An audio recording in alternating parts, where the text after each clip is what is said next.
ನಮಸ್ಕಾರ. ನನ್ನ ಹೆಸರು ರಾಘವೇಂದ್ರ ಬಡ್ಗೇರ್ ಅಂತ. ನಾನು ಕೊಪ್ಪಳ ಜಿಲ್ಲೆ ಕುಷ್ಟಗಿಯಿಂದ ಮಾತಾಡ್ತಾ ಇದ್ದೀನಿ. ನಾನು ನನ್ನ ಫಸ್ಟ್ ಅಟೆಂಪ್ಟಲ್ಲೇ CBSE ನ್ಯೂ ಡೆಲ್ಲಿ ಅವರು ಕಂಡಕ್ಟ್ ಮಾಡ್ತಕ್ಕಂಥ ಸೆಂಟ್ರಲ್ TET ಪರೀಕ್ಷೆಯನ್ನು ಪಾಸ್ ಆಗಿದ್ದೀನಿ. ಅದೇ ರೀತಿಯಾಗಿ ನಾನು ನನ್ನ ಫಸ್ಟ್ ಅಟೆಂಪ್ಟಲ್ಲೇ ನಾನು ಕರ್ನಾಟಕ TETಯನ್ನು ಕೂಡ ನಾನು ಪಾಸ್ ಆಗಿದ್ದೀನಿ.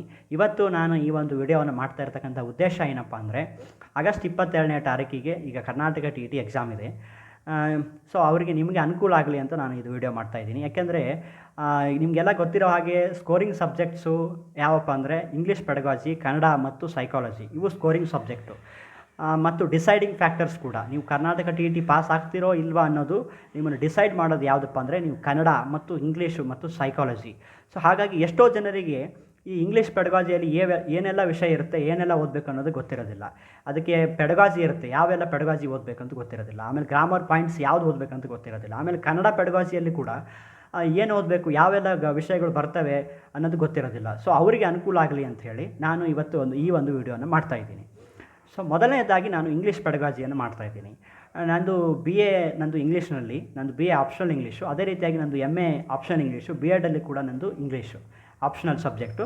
ಹಾಗಾಗಿ ನಾನು ಇಂಗ್ಲೀಷ್ ಪೆಡಗಾಜಿಯಲ್ಲಿ ಯಾವೆಲ್ಲ ಸಬ್ಜೆಕ್ಟ್ ಯಾವುದ್ರ ಮೇಲೆ ಪ್ರಶ್ನೆಗಳು ಬರ್ತವೆ ಅಂತ ನಾನು ಅನಲೈಸಿಸ್ ಮಾಡಿ ಹೇಳ್ತಾ ಇದ್ದೀನಿ.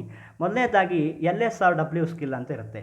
ಅಂದರೆ ಲಿಸನಿಂಗು, ಸ್ಪೀಕಿಂಗು, ರೀಡಿಂಗು, ರೈಟಿಂಗು ಅಂತ ಈ 4 ಸ್ಕಿಲ್ಸ್ ಮೇಲೆ ನೀವು ಪ್ರತಿ ವರ್ಷದ TET ಪ್ರಶ್ನೆ ಪತ್ರಿಕೆಯನ್ನು ತೆಗೆದು ನೋಡಿ 2ರಿಂದ 3 ಪ್ರಶ್ನೆಗಳು ಬಂದಿದ್ದಾವೆ.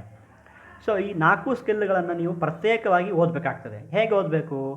ಈಗ ಉದಾಹರಣೆಗೆ ನಾನು ರೀಡಿಂಗ್ ಅಂತ ಒಂದು ತೋರಿಸ್ತೀನಿ. ರೀಡಿಂಗ್ ಅಂದರೆ ಸೈಲೆಂಟ್ ರೀಡಿಂಗ್ ಅಂದರೆ ಏನು, ಲೌಡ್ ರೀಡಿಂಗ್ ಅಂದರೆ ಏನು, ಇಂಟೆನ್ಸಿವ್ ರೀಡಿಂಗ್ ಅಂದರೆ ಏನು, ಎಕ್ಸ್ಟೆನ್ಸಿವ್ ರೀಡಿಂಗ್ ಅಂದರೆ ಏನು, ಅದೇ ರೀತಿಯಾಗಿ ಸ್ಕಿಮ್ಮಿಂಗ್ ಅಂದರೆ ಏನು, ಸ್ಕ್ಯಾನಿಂಗ್ ಅಂದರೆ ಏನು, ಈ ರೀತಿಯಾಗಿ ಪ್ರತಿಯೊಂದು ಸ್ಕಿಲ್ಲನ್ನು, ಈ LSRW ಸ್ಕಿಲ್ಸ್ಗಳನ್ನು ಪ್ರತಿಯೊಂದನ್ನು ನೀವು ಡೆಪ್ತಾಗಿ ಆಳವಾಗಿ ಓದಿದರೆ ನಿಮಗೆ ಕರ್ನಾಟಕ TETಯಲ್ಲಿ 2ರಿಂದ 3 ಮಾರ್ಕ್ಸು ಖಂಡಿತ ಸಿಗುತ್ತೆ. ನೀವು ಪ್ರಶ್ನೆ ಪತ್ರಿಕೆ ನೋಡಿ.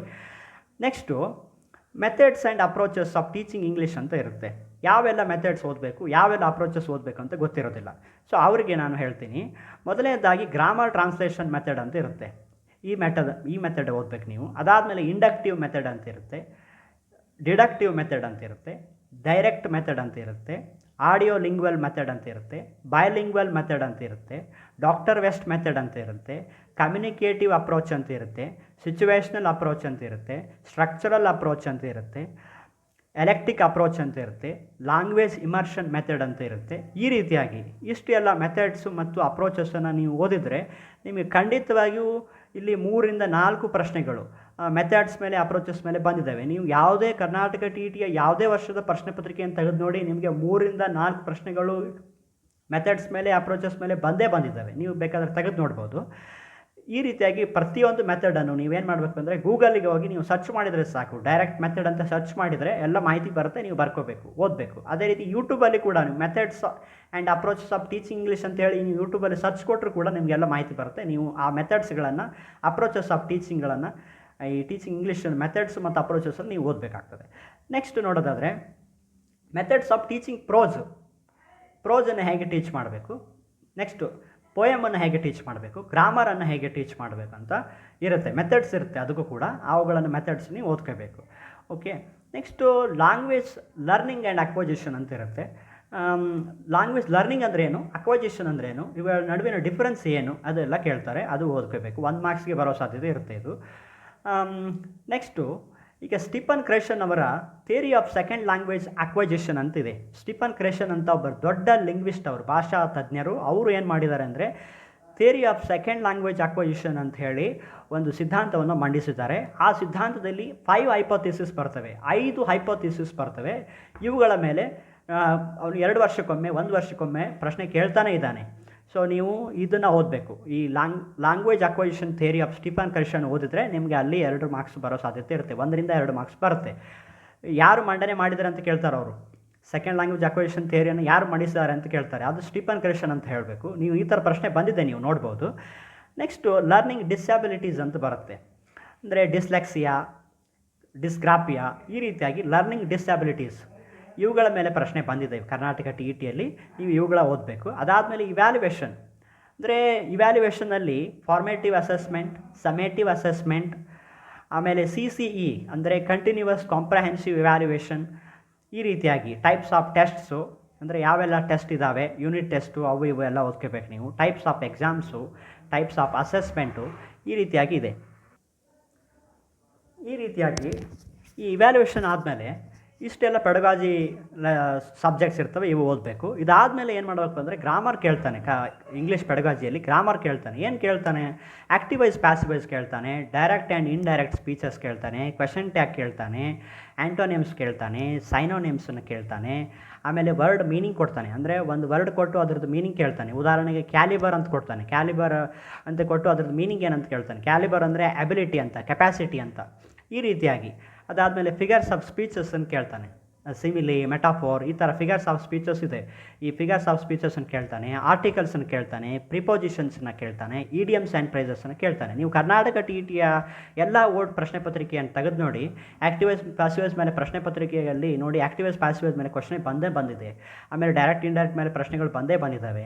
ಕ್ವಶನ್ ಟ್ಯಾಗ್ ಮೇಲೆ ಕೇಳಿದ್ದಾನೆ, ಫಿಗರ್ಸ್ ಆಫ್ ಸ್ಪೀಚ್ ಮೇಲೆ ಕೇಳಿದ್ದಾನೆ. ಈ ರೀತಿಯಾಗಿರೋದ್ರಿಂದ ನಾನು ಇನ್ನೊಮ್ಮೆ ಹೇಳ್ತೀನಿ, ಗ್ರಾಮರ್ನ ಆ್ಯಕ್ಟಿವೈಸ್ ಆ್ಯಂಡ್ ಪ್ಯಾಸಿವೈಸ್ ನೋಡಬೇಕು, ಡೈರೆಕ್ಟ್ ಆ್ಯಂಡ್ ಇಂಡೈರೆಕ್ಟ್ ಸ್ಪೀಚಸ್ ನೋಡ್ಕೋಬೇಕು, ಕ್ವೆಶನ್ ಟ್ಯಾಗ್ನ ನೋಡ್ಕೋಬೇಕು, ಆ್ಯಂಟೋನಿಮ್ಸ್ ನೋಡ್ಕೋಬೇಕು, ಸೈನೋನಿಮ್ಸ್ ನೋಡ್ಕೋಬೇಕು, ಫಿಗರ್ಸ್ ಆಫ್ ಸ್ಪೀಚಸ್ ನೋಡ್ಕೋಬೇಕು, ಆರ್ಟಿಕಲ್ಸ್ ನೋಡ್ಕೋಬೇಕು, ಪ್ರಿಪೋಸಿಷನ್ಸ್ ನೋಡ್ಕೋಬೇಕು, ಇಡಿಯಮ್ಸ್ ಆ್ಯಂಡ್ ಫ್ರೇಸಸ್ನ ನೋಡ್ಕೋಬೇಕು. ಇಷ್ಟೆಲ್ಲ ನೀವು ಓದಿದ್ರೆ ನೀವು ಇಂಗ್ಲೀಷ್ ಪೆಡಗಾಜಿಯಲ್ಲಿ 30ಕ್ಕೆ ನೀವು ಆರಾಮ್ಸೆ 25 ಸ್ಕೋರ್ ಮಾಡ್ಬೋದು. ಇಷ್ಟೆಲ್ಲ ನೀವು ಇದಕ್ಕೆ ಯೂಟ್ಯೂಬ್ ಸಹಾಯ ನೀವು ತೊಗೋಬೋದು. ಆಮೇಲೆ ಗೂಗಲ್ದು ಸಹಾಯ ತೊಗೊಂಡು ನೀವು ಓದಿದ್ರೆ ಆರಾಮ್ಸೆ ನೀವು 30ಕ್ಕೆ 25 ಸ್ಕೋರ್ ಮಾಡ್ಬೋದು. ಇವಾಗ ಕನ್ನಡಕ್ಕೆ ಏನು ಓದಬೇಕು? ಕನ್ನಡದ ಈಗ ಇಂಗ್ಲೀಷ್ ಪೆಡಗಾಜಿಗೆ 30 ಮಾರ್ಕ್ಸಿಗೆ ನಾನು ಹೇಳಿದೆ. ಈಗ ಕನ್ನಡ ಪೆಡಗಾಜಿ ಇದು ಕೂಡ 30 ಮಾರ್ಕ್ಸಿಗೆ ಇರುತ್ತೆ. ಸೊ ಇದಕ್ಕೆ ಏನೆಲ್ಲ ಓದಬೇಕು ಅಂತ ಹೇಳ್ತೀನಿ. ಭಾಳಷ್ಟು ಜನ ಏನು ಮಾಡ್ತಾರೆ, ಕನ್ನಡ ಪೆಡಗಾಜಿಗೆ ಏನು ಓದಬೇಕಂತಲೇ ಗೊತ್ತಿರೋದಿಲ್ಲ. ಆಮೇಲೆ ಇನ್ನೂ ಕೆಲವೊಂದಿಷ್ಟು ಜನ ಏನು ಮಾಡ್ತಾರೆ ಅಂದರೆ ಇದಕ್ಕೇನು ಓದೋದು ಅಂತ ಹಾಗೆ ಹೋಗ್ತಾರೆ. ಸೊ ಹಾಗಾಗಿ ಅವರು ಏನು ಮಾಡ್ತಾರೆ, ಹೆಚ್ಚು ಸ್ಕೋರ್ ಮಾಡೋಕ್ಕಾಗಲ್ಲ. ಸೊ ಅದಕ್ಕೋಸ್ಕರ ನಾನು ಇವಾಗ ಕನ್ನಡ ಪೆಡಗಾಜಿಗೆ ಏನು ಓದಬೇಕಂತ ಹೇಳ್ತೀನಿ. ಭಾಷೆಯ ವಾಕ್ಯಗಳು ಅಂತ ಇರುತ್ತೆ, ಡೆಫಿನಿಷನ್ಸ್ ಆಫ್ ಲ್ಯಾಂಗ್ವೇಜ್ ಅಂತ ಇರುತ್ತೆ. ಸೊ ಈಗ ಆಕ್ಸ್ಫರ್ಡ್ ಡಿಕ್ಷನರಿ ಪ್ರಕಾರ ಭಾಷೆ ಅಂದರೆ ಏನು, ಕೇಂಬ್ರಿಡ್ಜ್ ಡಿಕ್ಷನರಿ ಪ್ರಕಾರ ಭಾಷೆ ಅಂದರೆ ಏನು, ಕಾಲಿನ್ಸ್ ಡಿಕ್ಷನರಿ ಪ್ರಕಾರ ಭಾಷೆ ಅಂದರೆ ಏನು, ಅವೆಲ್ಲ ಡಿಕ್ಷನರಿಗಳ ಒಂದು ವಾಕ್ಯಗಳಿದ್ದಾವೆ. ಅವು ಓದ್ಕೊಂಡು ಹೋಗಬೇಕು. ನೀವು ಕೇಳಿದ್ದಾನೆ ಕರ್ನಾಟಕ TET ಪ್ರಶ್ನೆ ಪತ್ರಿಕೆಯಲ್ಲಿ ನೋಡಿ. ಆಮೇಲೆ ಪ್ಲೇಟೋ ಏನು ಹೇಳಿದ್ದಾರೆ, ಡೆಫಿನಿಷನ್ ಏನು ಕೊಟ್ಟಿದ್ದಾರೆ ಭಾಷೆ ಅನ್ನೋದಕ್ಕೆ. FT ವುಡ್ ಅವರು ಏನು ಕೊಟ್ಟಿದ್ದಾರೆ ಡೆಫಿನಿಷನ್. ಭಟ್ಟಾಳಂಕ ಅಂತ ಹೇಳಿ ಒಬ್ಬರು ಕನ್ನಡದ ವ್ಯಾಕರಣ ತಜ್ಞ, ಇವರು ಏನು ಹೇಳಿಕೆ ಕೊಟ್ಟಿದ್ದಾರೆ. ಈ ರೀತಿಯಾಗಿ ಭಾಷೆಯ ವಾಕ್ಯಗಳು ಅಂತಿದೆ, ಡೆಫಿನಿಷನ್ಸ್ ಆಫ್ ಲ್ಯಾಂಗ್ವೇಜ್ ಅಂತ ಹೇಳಿದೆ. ಇದನ್ನು ನೀವು ಯೂಟ್ಯೂಬಲ್ಲಿ ನೀವು ನೋಡ್ಬೋದು, ವೀಡಿಯೋಸ್ ಎಲ್ಲ ಮಾಡಿದ್ದಾರೆ. ಭಾಷೆಯ ಉಗಮ ಸಿದ್ಧಾಂತಗಳು ಅಂತಿದೆ. ಭಾಷೆಯ ಉಗಮ ಸಿದ್ಧಾಂತ, ಭಾಷೆ ಯಾವ ರೀತಿಯಾಗಿ ಉಗಮ ಆಯಿತು. ಈಗ ಉದಾಹರಣೆಗೆ ದೈವ ಮೂಲ ಸಿದ್ಧಾಂತ, ತೊದಲ್ನುಡಿ ವಾದ, ಸಂಜ್ಞಾ ಭಾಷಾವಾದ, ಈ ರೀತಿಯಾಗಿ ಊಂಟ್ ಅಂತ ಬರ್ತಾರೆ, ರಿವೇಜ್ ಅಂತ ಬರ್ತಾರೆ, ಮ್ಯಾಕ್ಸ್ ಮುಲ್ಲರ್ ಅಂತ ಬರ್ತಾರೆ. ಇವ್ರು ಏನು ಮಾಡಿದ್ದಾರೆ ಅಂದರೆ ಭಾಷೆಯ ಉಗಮ ಸಿದ್ಧಾಂತಗಳನ್ನು ಮಾಡಿದ್ದಾರೆ. ಈ ಉಗಮ ಸಿದ್ಧಾಂತಗಳನ್ನು ನೀವು ಓದಬೇಕು. ಈ ಭಾಷೆಯ ಉಗಮ ಸಿದ್ಧಾಂತದ ಮೇಲೂ ಕೂಡ ಕರ್ನಾಟಕ TETಯಲ್ಲಿ ಪ್ರಶ್ನೆಗಳನ್ನು ಕೇಳಿದ್ದಾರೆ. ಅದೇ ರೀತಿಯಾಗಿ ನೆಕ್ಸ್ಟ್ ಭಾಷಾ ಬೋಧನೆಯ ತತ್ವಗಳು ಅಂತ ಬರ್ತವೆ, ಅದನ್ನು ನೋಡ್ಕೋಬೇಕು. ಭಾಷಾ ಕೌಶಲ್ಯಗಳು ಅಂತ ಬರ್ತವೆ. ನಾನು ಆಗಲೇ ಹೇಳಿದೆ, LSRW ಅಂತ ನಾವು ಇಂಗ್ಲೀಷ್ನಲ್ಲಿ ಹೇಳಿದೆ. ಈ ಕನ್ನಡದಲ್ಲಿ ಆಲಿಸುವಿಕೆ, ಮಾತನಾಡುವಿಕೆ, ಓದುವಿಕೆ ಮತ್ತು ಬರೆಯುವಿಕೆ ಅಂತ ಈ 4 ಸ್ಕಿಲ್ ಇದ್ದಾವೆ ಭಾಷಾ ಕೌಶಲ್ಯಗಳು. ಇವುಗಳನ್ನು ಪ್ರತಿಯೊಂದನ್ನು ನೀವು ಓದಬೇಕು. ಉದಾಹರಣೆಗೆ ಕರ್ನಾಟಕ TETಯಲ್ಲಿ ಓದು ಕಲಿಸುವ ಕ್ರಮಗಳು ಅಂತ ಕೇಳಿದ್ದಾನೆ. ಓಕೆ, ಈ ರೀತಿಯಾಗಿ ಈ 4 ಸ್ಕಿಲ್ಗಳು ತುಂಬ ಇಂಪಾರ್ಟೆಂಟ್ ಆಗುತ್ತೆ. ನೀವು ಅದು ಓದಬೇಕು, ಯಾಕೆಂದರೆ ಇದ್ರ ಮೇಲೆ ಕೂಡ ಪ್ರಶ್ನೆ ಬಂದಿದ್ದಾವೆ ಕರ್ನಾಟಕ TETಯಲ್ಲಿ. ನೆಕ್ಸ್ಟು ಭಾಷಾ ಬೋಧನಾ ವಿಧಾನಗಳಂತ ಬರುವಾಗ ಗದ್ಯ ಬೋಧನಾ ವಿಧಾನಗಳು. ಗದ್ಯವನ್ನು ಯಾವ ರೀತಿಯಾಗಿ ಗದ್ಯವನ್ನು ಬೋಧನೆ ಮಾಡಲಿಕ್ಕೆ ಯಾವೆಲ್ಲ ವಿಧಾನಗಳನ್ನು ಬಳಸ್ತೀವಿ ಅದನ್ನು ನೋಡ್ಕೋಬೇಕು. ಪದ್ಯವನ್ನು ಬೋಧನೆ ಮಾಡಲಿಕ್ಕೆ ಯಾವ ವಿಧಾನಗಳನ್ನು ಬಳಸ್ತೀವಿ ಅದನ್ನು ನೋಡ್ಕೋಬೇಕು.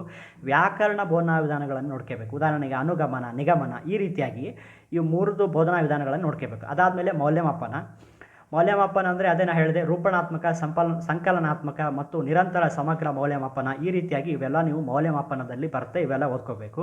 ಅದಾದಮೇಲೆ ಪರಿಹಾರ ಬೋಧನೆ, ರೆಮಿಡಿಯಲ್ ಟೀಚಿಂಗ್. ಪರಿಹಾರ ಬೋಧನೆ ಅಂದರೆ ಹೆಂಗೆ ಮಾಡೋದು ಅದನ್ನು ನೋಡ್ಕೋಬೇಕು. ನೈದಾನಿಕ ಪರೀಕ್ಷೆ ಅಂತ ಬರುತ್ತೆ, ನೈದಾನಿಕ ಪರೀಕ್ಷೆಯನ್ನು ಹೇಗೆ ಮಾಡೋದು ನೋಡ್ಕೋಬೇಕು. ಅದಾದಮೇಲೆ ಬೋಧನೋಪಕರಣಗಳು, ಯಾವೆಲ್ಲ ಬೋಧನೋಪಕರಣಗಳನ್ನು ಬಳಸಬೇಕು ಅನ್ನೋದ್ರ ಬಗ್ಗೆ ಕೇಳ್ತಾನೆ.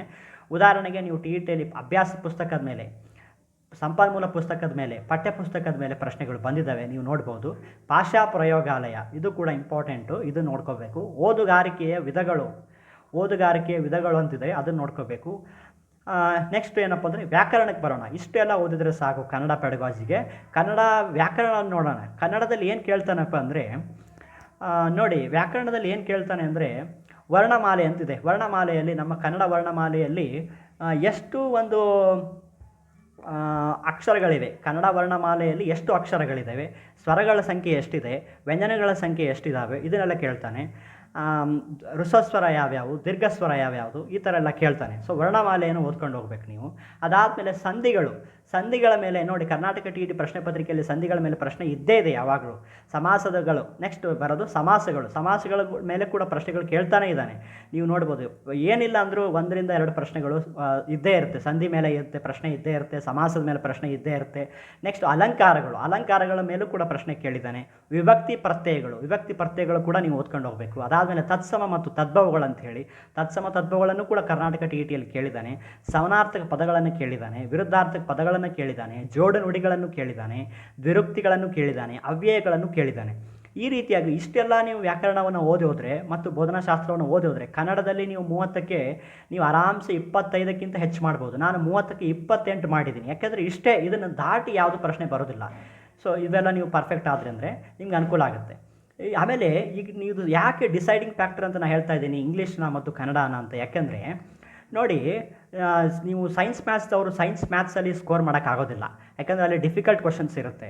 ಆಮೇಲೆ ಸೋಷಲ್ ಸೈನ್ಸ್ದವರು ಕೆಲವೊಮ್ಮೆ ಏನು ಮಾಡಿಬಿಟ್ಟಿರ್ತಾನೆ, ಜಿಯೋಗ್ರಫಿ ಕೇಳಿರ್ತಾನೆ, ಎಕನಾಮಿಕ್ಸ್ ಕೇಳಿರ್ತಾನೆ, ಬಿಸ್ನೆಸ್ ಸ್ಟಡೀಸ್ ಅಂದರೆ ವ್ಯವಹಾರ ಅಧ್ಯಯನ ಮೇಲೆ ಪ್ರಶ್ನೆ ಕೇಳಿರ್ತಾನೆ.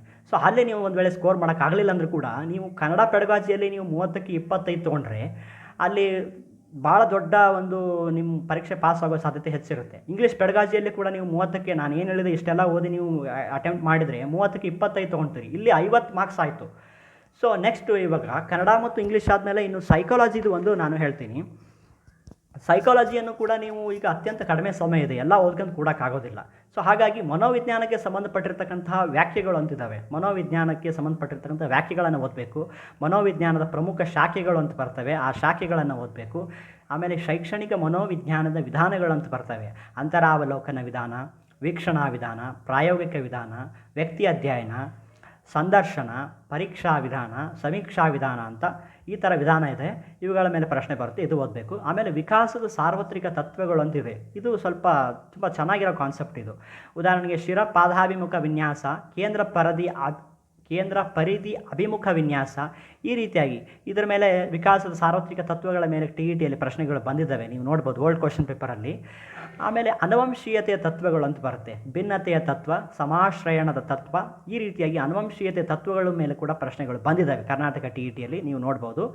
ನೆಕ್ಸ್ಟ್ ಎಲಿಜಬೆತ್ ಅರ್ಲಾಕ್ ಅವರ ಜೀವನಾವಧಿಯ 10 ವಿಕಾಸದ ಹಂತಗಳು ಅಂತ ಬರ್ತವೆ. ಇದು ತುಂಬ ಇಂಪಾರ್ಟೆಂಟ್ ಆಗುತ್ತೆ. ಎಲಿಜಬೆತ್ ಅರ್ಲಾಕ್ರವರ 10 ವಿಕಾಸದ ಹಂತಗಳು ಅಂತ ನೀವು ವಾಮದೇವ ಬುಕ್ಕಲ್ಲಿ ಕೊಟ್ಟಿದ್ದಾನೆ, ಇದನ್ನು ನೀವು ನೋಡ್ಬೋದು.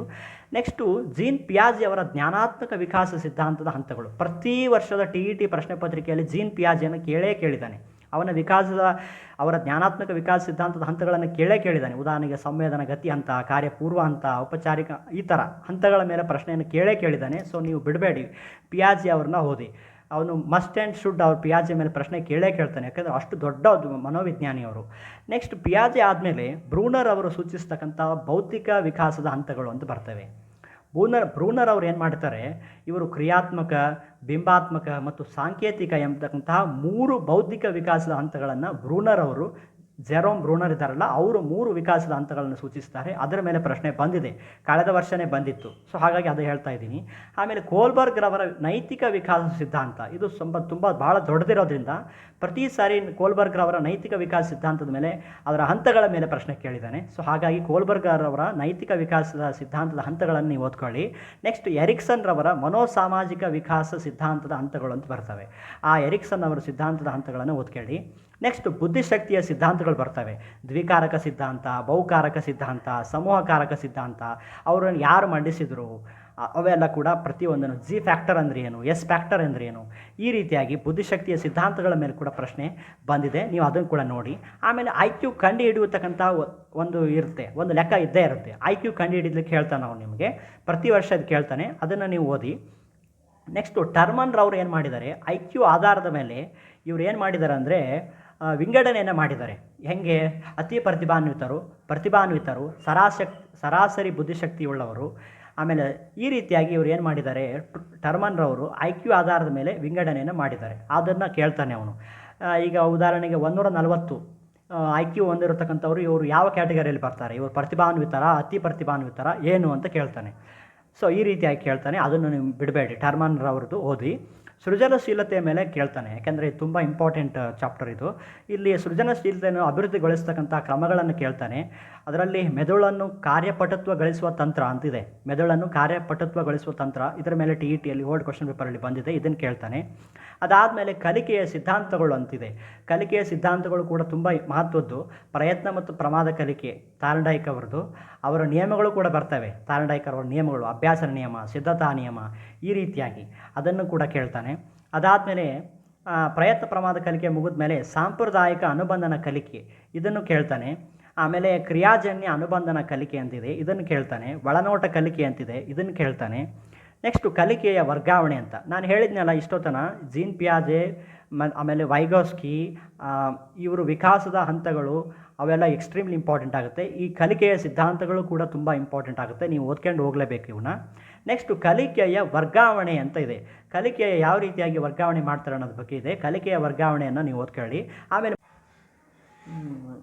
ನೆಕ್ಸ್ಟು ಮಾನಸಿಕ ಘರ್ಷಣೆಗಳು ಅಂತ ಬರುತ್ತೆ. ಮಾನಸಿಕ ಘರ್ಷಣೆಗಳು ಅಂತ ಅದರಲ್ಲಿ ಯಾವೆಲ್ಲ ಕೇಳ್ತಾನೆಪ್ಪ ಅಂದರೆ ಆಗಮ ಘರ್ಷಣೆ, ಆಗಮ ಅಪಗಮ ಘರ್ಷಣೆ, ಅಪಗಮ ಘರ್ಷಣೆ ಅಂತ ಹೇಳಿ ಮಾನಸಿಕ ಘರ್ಷಣೆಗಳ ಮೇಲೆ ಕೂಡ ಟಿ ಇ ಟಿಯಲ್ಲಿ ಪ್ರಶ್ನೆಗಳು ಬಂದಿದೆ. ನೀವು ಓಲ್ಡ್ ಕ್ವಶನ್ ಪೇಪರ್ ತೆಗೆದು ನೋಡ್ಬೋದು.